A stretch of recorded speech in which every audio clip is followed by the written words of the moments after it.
మేము new Mexico వెకేషన్కి వెళ్ళినప్పుడు ఈ వైట్ శాండ్ నేషనల్ పార్క్ వెళ్ళాం. నిజంగా ఇదైతే చూడాల్సిన ప్లేస్ అండి.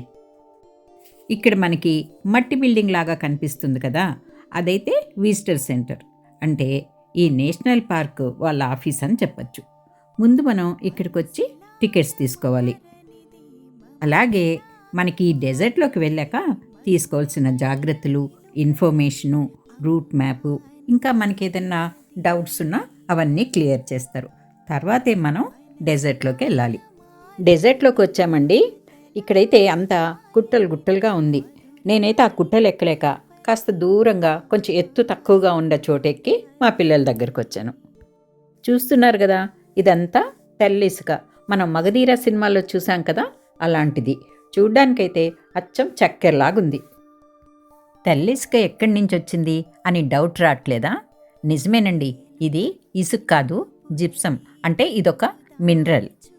మరి జిప్సం అంటే మైన్స్ నుంచి వస్తుంది కదా, మరి ఇంత జిప్సం ఎక్కడి నుంచి వచ్చినట్టు? ప్రపంచంలోనే జిప్సం డెజర్ట్స్ అతి తక్కువ ఉన్నాయట. దాంట్లో ఇది బిగ్గెస్ట్ జిప్సం డెజర్ట్ అట. మామూలుగానే ఇక్కడ నేషనల్ పార్క్స్ చాలా పెద్ద ఉంటాయి, కొన్ని మటుకే చిన్నవి. చిన్నవంటే కూడా మన దేశంలో ఒక సిటీ అంత ఉంటాయి. ఇక పెద్దవి అంటే మనం అసలు చెప్పనవసరం లేదు. 280 మిలియన్స్ ఇయర్స్ ముందు ఇదంతా సీ బెడ్ అంట, అంటే సముద్ర తీరం. అర్థమవుతుంది కదా, 280 మిలియన్ ఇయర్స్ అంటే ఏ కాలంలోనో. చుట్టుపక్కల కొండలన్నీ జిప్సం మౌంటైన్స్ అట.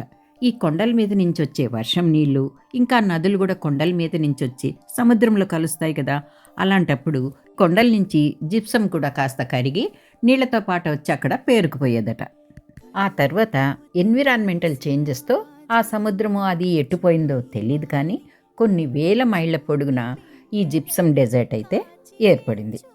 ఇదైతే నాకు చాలా విచిత్రం అనిపించింది. కావాలంటే మీరు కూడా గూగుల్లో సెర్చ్ చేసుకోవచ్చు. ఇక్కడ మనం గ్లాసెస్ పెట్టుకోకపోతే నడవలేం. ఎందుకు అంటే పైన బ్రైట్గా ఎండ, కింద తెల్ల ఇసుక, మన కళ్ళైతే మూసుకుపోతుంటాయి ఆ బ్రైట్నెస్కి. అందుకని మనం గ్లాసెస్ పెట్టుకుంటేనే కొంచెం మనకు ఈజీగా ఉంటుంది. ఇంకో విషయం ఏంటంటే, ఇంత ఎండగా ఉన్నా మన కాళ్ళైతే కాలవు. జిప్సం వేడిని అబ్జర్వ్ చేయదట.